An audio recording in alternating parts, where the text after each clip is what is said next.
Father Justin, Geek from my youth.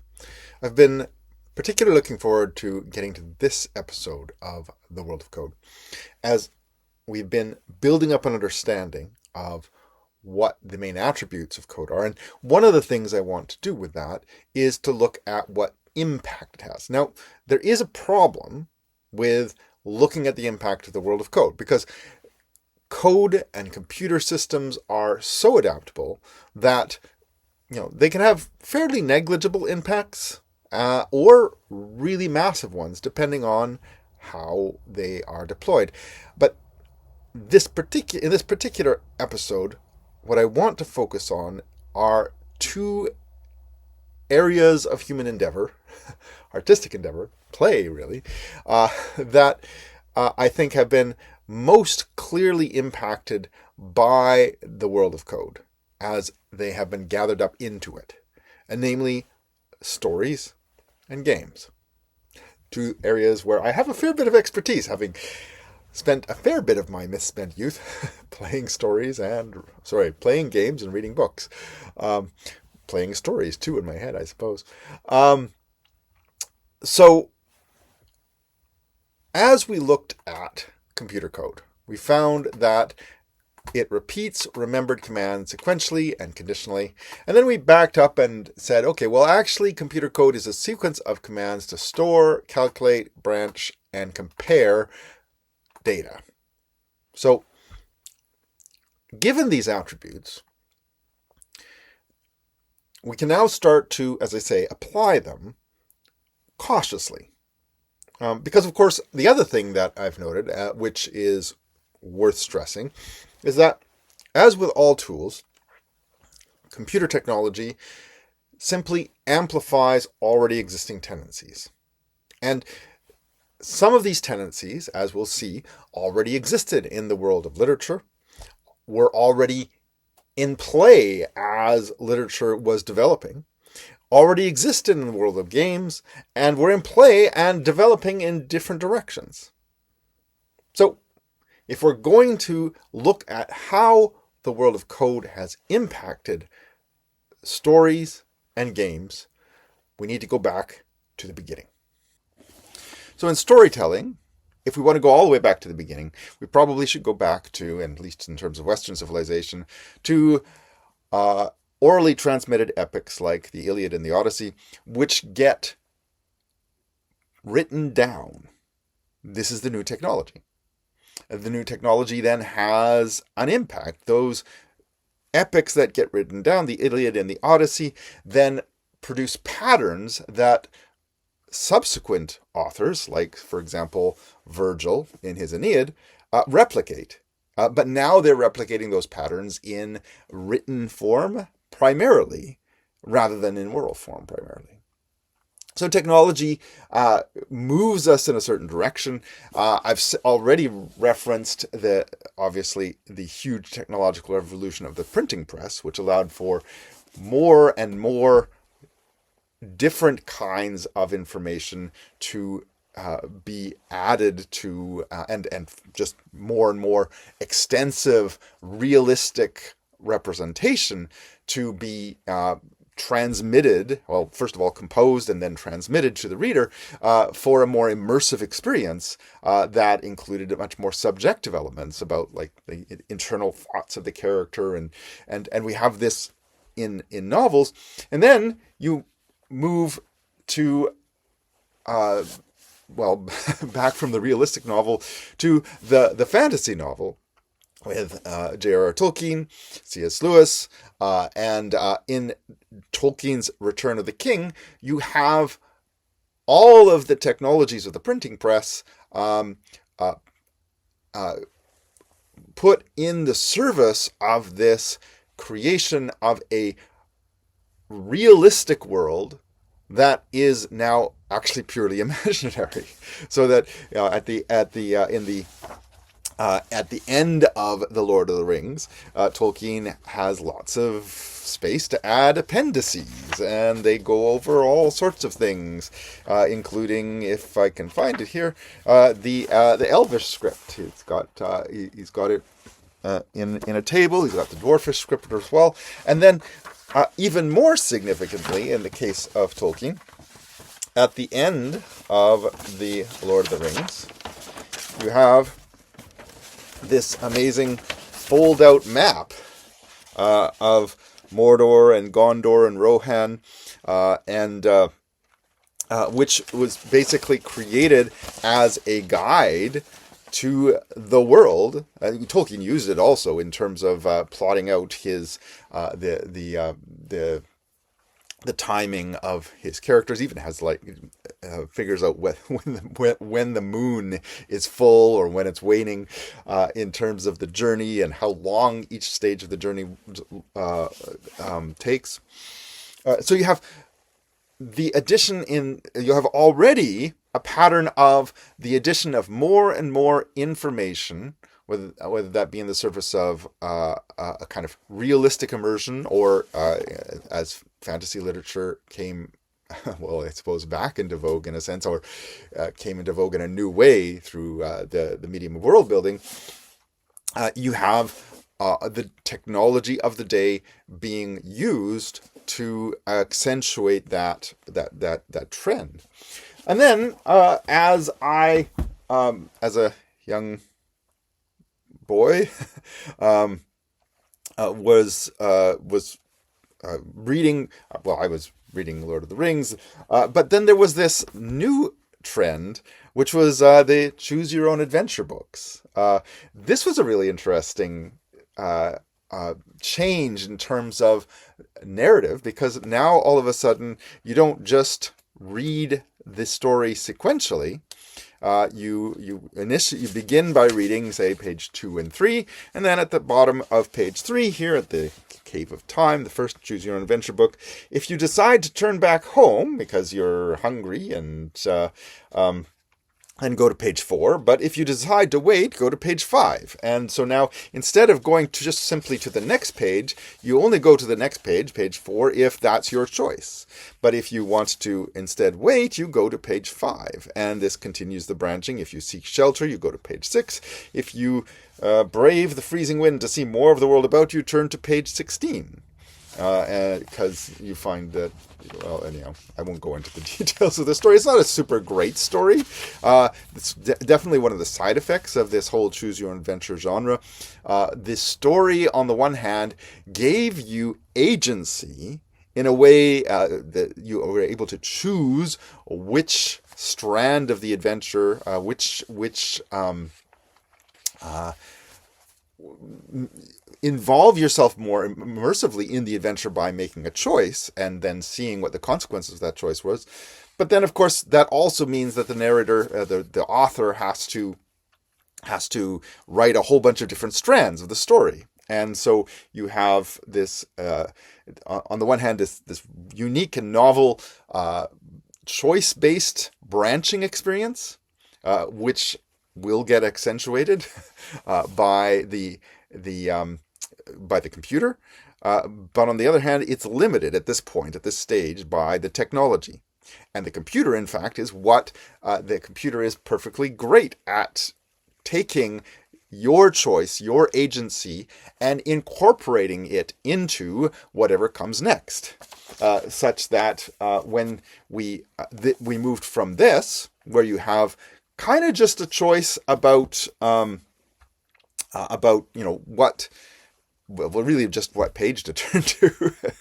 I mean, they were described as choices, and that what was on the pages was derived to some extent, not always very logically, from the choice that you made, to what then became a new medium within the computer, the medium of the adventure game, the text adventure, initially, with the classic example of the Colossal Cave adventure being the first one of this genre that really took off.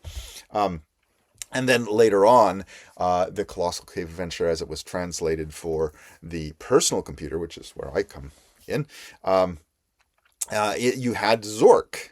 So Zork was a revolution in interactive storytelling. It wasn't the first of its kind. The Colossal Cave adventure wasn't the first, but Zork took the immersive experience of participating in a story to the next level, largely by virtue of its parser. So it's text, just like, the text that we've been used to all these centuries and millennia. But now, as I see, okay, welcome to Zork, west of house. This is an open field of a west of a white house with a boarded front door. There's a small mailbox here, a rubber mat saying, welcome to Zork lies by the door.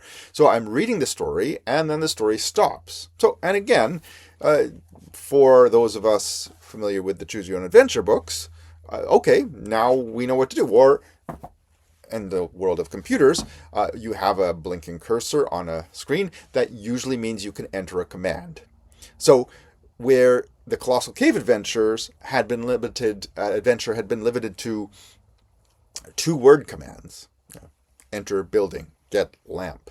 Zork allowed you to, try and do almost anything, and it had creative responses when you told it to do things that it couldn't do. So for example, here, there's a small mailbox here, so let's open the mailbox. Now, instead of saying open mailbox, I'm saying open the mailbox, which is a lot more natural. Okay, you open the mailbox, revealing a leaflet, so okay, we'll read the leaflet. And then it gives you a introduction to Zork. It's a game of adventure, danger, and low cunning. No PDP-10, should be without one. This is the PDP-10 version, which actually predated the personal computer version that I played.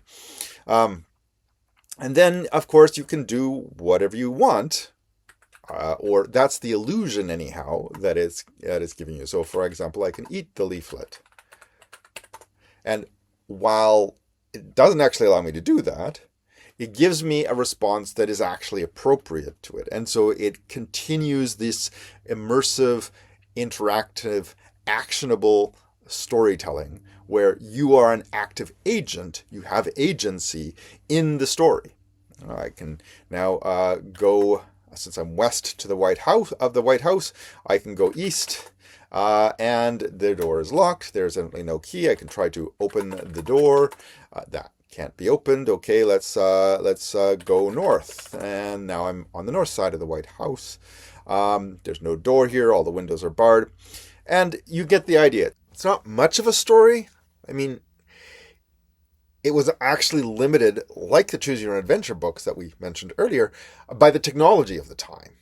Technological limitations. You can't stuff a whole bunch of really deep narratives into a Choose Your Own Adventure book unless it's going to be massively thick and you're going to spend a lot of time developing all those narrative threads.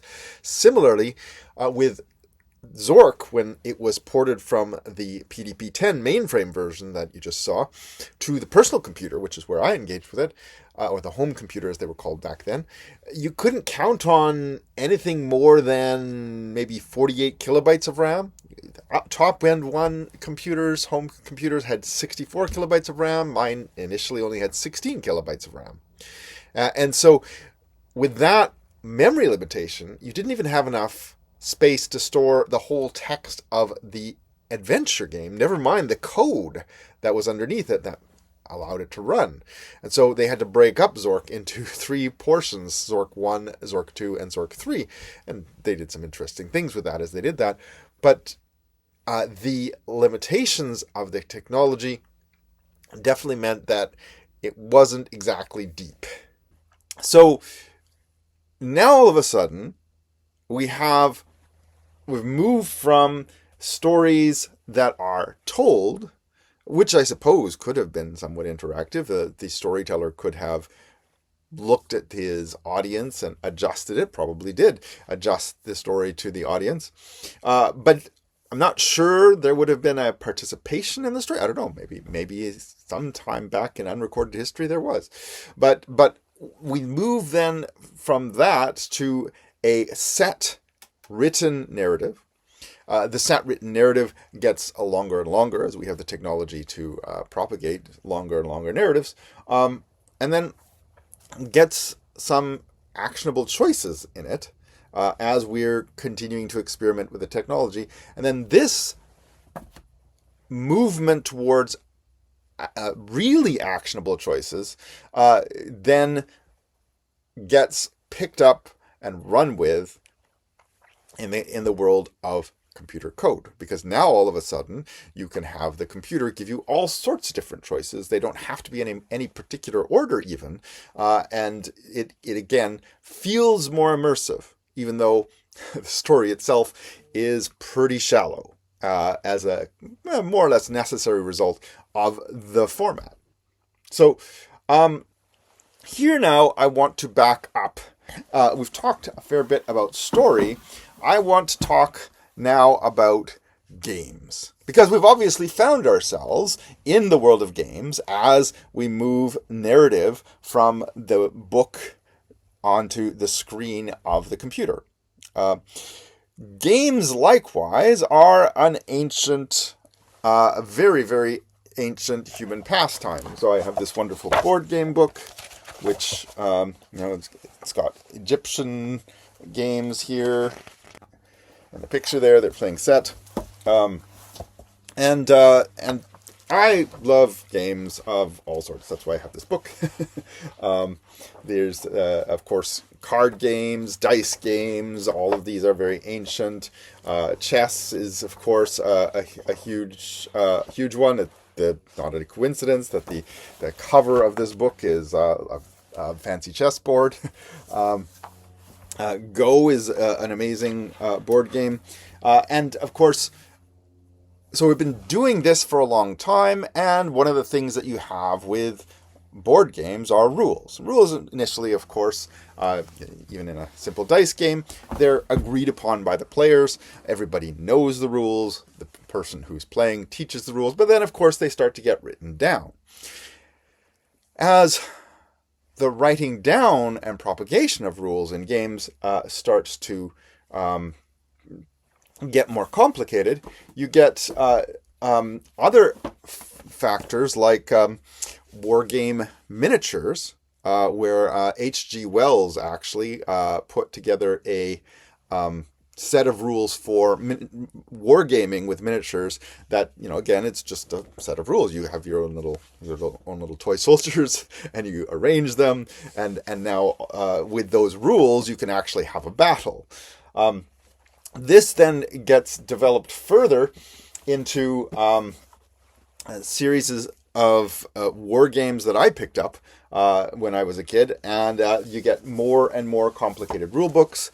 This particular one is, I think, 20 pages long, or an even bigger one, the Russian campaign. This was one of my favorites. You had fairly large maps, so we've seen maps in Tolkien.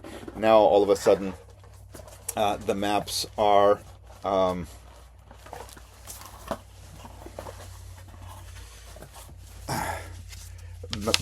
boards that you actually play on, and we've all seen this probably with Risk, if you're at all familiar with any kind of gaming. Here, this is a map of this board game of 1940, reenacts the German Blitzkrieg, whereby they conquered France, and then you line up all of your pieces and play it out. And the rules are reasonably complicated. As I say, it takes 20 pages of rules to play this game, to know how to play this game. And this also brings narrative in with the rise of Dungeons and Dragons, which was itself originally a form of war game, more or less along the lines of these kind of miniature war games. And so Dungeons and Dragons starts out as a battle system that incorporates magic, and then becomes its own gamified narrative. Again, an interactive narrative that now suddenly you're not telling a single linear story. You've got branching threads to the narrative, and the game master, the dungeon master, is making up the story for the players based upon a set of agreed rules. And so these sorts of super complicated games then become prime candidates as the computer gets more and more ubiquitous for for translating for translation to the world of code. So actually, even in this particular issue of the War Games Manual magazine, they have an article on machine gaming. Why hasn't a coherent computer wargaming hobby emerged at this point? Well, this point. What is this point? This point is, oh, there we go, 1983. So. But even as late as 1983, I got my Tier City color computer in 1981. There was some computerization of the wargaming hobby, but it hadn't gotten going yet. But that was not to that situation was not to continue for too long. Eventually, the computerized version of these games very naturally supplanted these board games because people have limited time and they don't necessarily want to read 10, 20, 30, 40 page rule books just to play a game. And the computer also had the advantage of once you had computers and code that was powerful enough to be a opponent, had the advantage of you could play solo. And so for somebody like me, who actually did a lot of this wargaming solo because I didn't have anybody who really wanted to play with me, it was the natural movement of all of this math. There was calculation, presentation of maps. So computers are good at presenting information. And the programming in of rules. Rules naturally lend themselves to a coding environment because computer code is essentially a set of rules for how the computer should behave. So if you can take that 20, 30, 40 page rule book and condense it down into, well, something that you don't have to actually even know, you just have to have a sense of what's going on underneath the inside the code, then you can actually continue this hobby on your own with the computer, and focus more on the strategy elements of the game that you want to play. So these two streams, the kind of the stream of narrative and the stream of gaming, come, and they both meet the world of code in the computer and find a certain cachet. One of the things that I think is also interesting in terms of technology is that technologies don't necessarily completely supplant one another. We still have board games. These ones have more or less died out because of the complexity and the ease and usefulness and of computerizing them. But we still have lots of games. I played lots of Settlers of Catan at seminary, and before and after with my family. People still play chess, of course, and there are still books.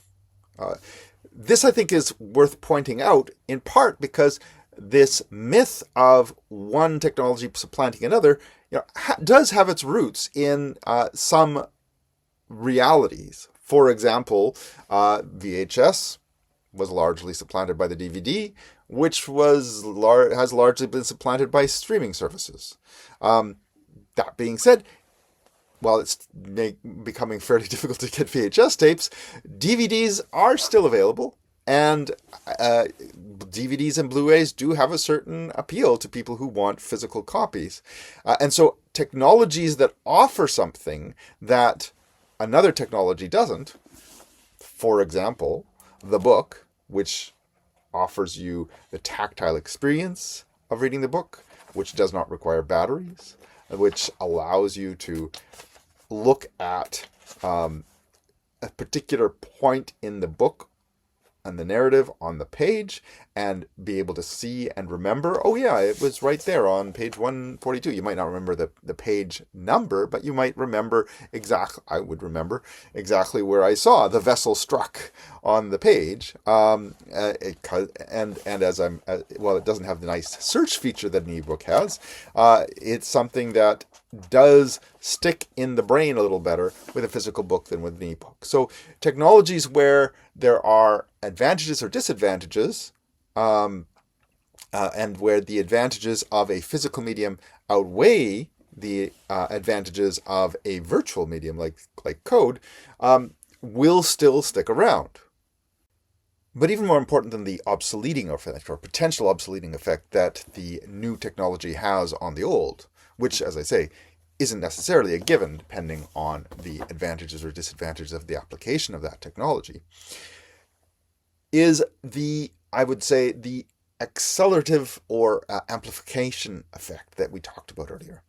That technology then, as we begin to take this tradition of narratives, of storytelling, and this tradition of gaming, of playing games, and begin to realize it in this new medium of code, we begin to have and to introduce experiences that, yes, they did exist before, but now they can exist in whole new and even more immersive ways than before. So, for example, the strategy and role-playing games that I loved and grew to love in my youth, and the narrative of that kind of those fantasy worlds were taken up in computers in the role-playing game, which, as you can see in this map from Ultima 4, one of the key important role-playing games, computer role-playing games of the early days, echoes the maps that Tolkien made of Middle-earth that are included in his book. Now, however, these maps are not merely an accessory that you can pull out and look at and maybe decorate your wall with. These actually become worlds that you enter into and interact with as you move from place to place in the map that is being presented to you on this computer screen. And so this natural loop that we as human beings experience in the day-night cycle, in just our natural cyclical, even the weekly cycle that we go through, or the monthly or yearly cycles, these natural repeating cycles are very easily implemented in an abstracted, simplified way in computer code. Computer code just repeats all those commands over and over and over again, and it's quite happy to do so because that's what computers are good at, are designed for. That's what the tool does, and so it then draws us in to this gameplay loop and enables us to experience that from an agentic perspective, which is immersive enough to make us feel like we're in the game. One of the end points of that, I suppose, is VR, which is one of the reasons why VR was all the rage and a few years ago, and may yet become another alternative technology that realizes some of the ideas that those of us who were involved in this, even from the early days, had in mind as an endpoint, as a goal. The more immersive the world building and the experience of the world, the better. Of course, at this point in my narrative, in terms of the implementation of these games, it's a lot simpler than that. We've just talked about Zork. I've just raised the early computer role-playing game of Ultima 4. But as we go through these experiences, we have branching narratives that are that we become used to. We become used to, in fact, the opportunity to work through all of the different branches of the narrative. Anybody who's actually read a Choose Your Own Adventure book knows that the best way to read a Choose Your Own Adventure book is to keep your finger in the page each time you make a choice. So if I'm turning to page 8, I keep my finger on page 4, and now all of a sudden I'm in page 8, and now I have a choice of 17 or 18. Well, that one's not too difficult, but I then want to, if I want to go back, like, oh, the end, you died, I can go back and redo that. And of course, that becomes even easier in when you save scum. When you save your game, you can go back to the point at which you saved your game and then play a completely different branch of the narrative out. And that narrative, interestingly, has exactly the same level of reality, or at least there's nothing intrinsic to distinguish it from the other level of reality that you just participated in. The other level of narrative experience, the other narrative thread that you just participated in. So this is actually quite different from the linear narrative of the novel and from the linear narrative of most of our storytelling. In those narratives, you have one single narrative that goes that simply goes from a beginning to a middle to an end. Now, all of a sudden, we have the possibility of living out multiple narratives. And here I'm getting very speculative, but I wonder whether this might not be one of the reasons that the notion of a universe is now being supplanted to some extent in our minds by the notion of parallel universes. Or at least we somehow find ourselves more open in our society to the notion, which I don't particularly hold to, but the notion of multiple parallel universes. And this was already suggested in 1950s science fiction, but now we've lived out that reality in the computer games that we've played, where we've gone and we've lived out that narrative thread and that narrative thread and that narrative thread. And I played out the good ending and I played out the bad ending. And the branching nature of computer code, which allows for this and allows and facilitates this, along with the memory and the ability to save different states, this actually lends itself to an experiential participation in kind of sort of parallel universes. But this experience, this unique experience, where patterns that we have had before, that we have experienced before on different levels outside of the world of code, have now been taken up by computer code, and because of the nature of computer code, have been amplified and expanded in a way that we didn't actually get to directly experience before. This, I think, is informative, or should be informative, as we reflect on the effect of the world of code on our experience of narrative and of play. Another area where, again, I'm speculating a bit, but I think it's not the only one to have speculated on this, and I think it's actually probably fairly true. As we've been delving as a society into the question of identity, part of that identity, of that notion of identity, is who you are, what you say, how you present yourself, which is on some level, particularly in the world of the internet and the world of code, separate from our physical embodiment. in a way that, you had some aspect of that, for example, in writing, as far back as the Apostle Paul, who says about the people who are criticizing him in Corinth that, yes, in his letters he's weighty, but in person he's kind of a milquetoast.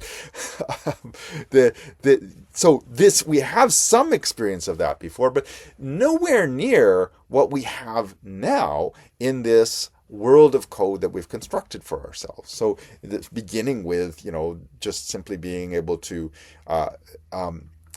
on some level control, and thus on some level embody the little avatars on the computer screen that are, we're moving around, starting with the paddles, I guess, in Pong, and moving up through Pac-Man, and then, getting to the point where avatar customization is actually a huge element of what we do when we are using the computer to customize this presentation layer that is the how we present ourselves in the game.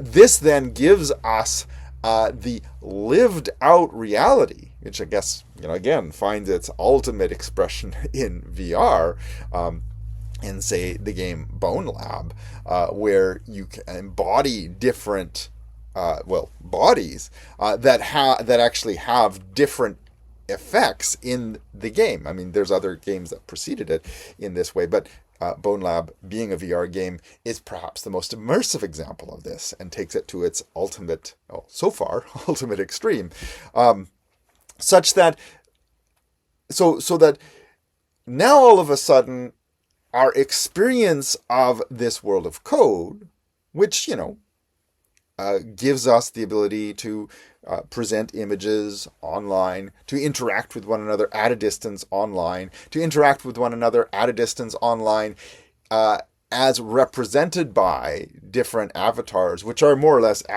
arbitrary. We can choose to make them however we want them to look, to the point now where we can actually have technology that changes our voice, and that changes how we look to ourselves in virtual reality.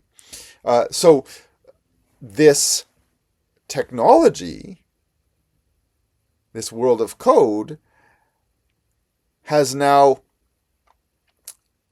given us choices that we never had before. You could, not to this level anyway. Yeah, you could dress up in different clothes. You could disguise your appearance to certain extents. But in a world where all interactions, or almost all interactions, are face to face, there's only so much you can do to change how you look to the other person. In the virtual world that we are creating, this shared space, which is based on computer code, constructed entirely of computer code, we can be who we want to be. At least that's how it seems. And then we take these notions and and these experiences, which are real experiences, and we internalize them. And then all of a sudden we have this sense that identity, who we are, is simply something that we choose. Is almost like tabula rasa. It's a blank slate. We can be whoever we want to be. And it's fascinating that this is made possible by code that stores information, that branches to give you on conditionals to give you choice, that involves you in this immersive loop that is both real and not real. Because while the world of code is real, is immersive, does give us a different way to experience narrative, it might be worth remembering what we are always reminded of when we pick up a book. we are outside of this reality. This reality can be beautifully and immersively constructed and can give us an immersive glimpse into what it's like to be Aragorn or Frodo or Sam or maybe even to some extent Gandalf, although he's so far above us that our glimpse into him is limited, as Tolkien makes very clear in the book. But we are ourselves separate from this reality. However much we would like to immerse ourselves in it. That, because of the repetitive nature of code, because of the immersive nature of this agentic gameplay loop that we involve ourselves in, because we are involving ourselves in the narrative in a way that actually controls where the narrative goes, makes that separation a bit more nebulous, a bit more difficult. But I would say still necessary. So if there's anything that I would take away from, want to kind of conclude with in this, which I would love to go on much longer, on the question of story, on the question of game, on the question of narrative and play in this world of code. But let's bring it to an end. If there's anything that I think is worth keeping in mind as we conclude, it's that while we can and do use this world of code to immerse ourselves in narrative, to become, in a way, a part of the narrative in a way that we just can't achieve with books and board games, it might be wise to think less of high fantasy and more of low fantasy as we engage in it. And there's been different ways that those have been differentiated, but I like the way that it differentiated in Tolkien versus C.S. Lewis. Tolkien's world is just the world, whereas Lewis's world, the world of the Narnian Chronicles, is deliberately constructed in such a way that the children enter into the world and are immersed in that world in order to learn from that world. And then they take the lessons that they learn from that world, or they're intended to take the lessons that they learn from and in that world, and bring them back with them as they return to the real world. As Aslan says to Lucy and Edmund at the end of The Voyage of the Dawn Treader, when Lucy asks Aslan, will you tell us when we can come back to Narnia again, please? And do make it soon. And says that they will never come back because they are too old. And you must begin to come close to your own world now. Lucy, sobbing, says, it isn't Narnia, It's you. We shan't meet you there. And how could we live, never meeting you? But you shall meet me, dear one, says Aslan. Are you there too, sir? Said Edmund. I am, says Aslan. But there I have another name. You must learn to know me by that name. This is the very reason why you were brought to Narnia, that by knowing me here for a little, you may know me better there. And I think that might be the best place to end our reflection on story, narrative, world building, gameplay, as alternative experiences of the world that we participate in, that we learn from, that we immerse ourselves in, but then come out of, come back to the real world. And here I think we begin to see the world of code in its proper place, in its proper perspective, particularly as it relates to narrative and play. As we immerse ourselves in it, we can learn from it. We can learn in it in a way that is experiential, that